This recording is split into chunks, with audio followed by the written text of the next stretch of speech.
One thing I want to talk about pages and posts. I'm going to get into that later, but you want to think about both. We touched on maybe adding interior service pages over time, maybe adding a gallery page, whatever it may be. I have a client who invested in this 3D software that he was using for his bids for all of his clients.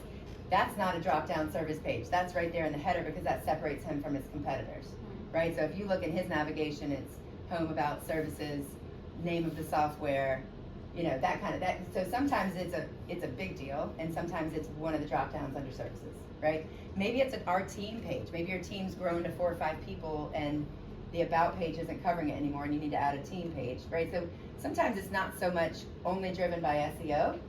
Sometimes it's driven by the need, but at the same time, if you're taking the time to develop that page, assign a keyword phrase that makes sense, right? And go after it with it.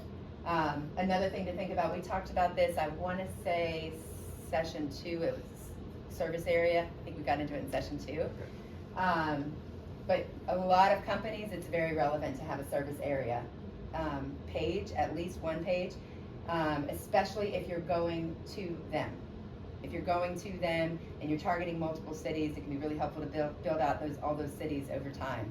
That's almost always going to be a part of SEO strategy for any client, any business that's going to people. A place like Bird's Nest, they're in Wake Forest. It is what it is, right? I mean, if you want a cocktail and you're in Wake Forest, this is where you need to come. If you're in Clayton and you want a cocktail, it's a bit of a drive.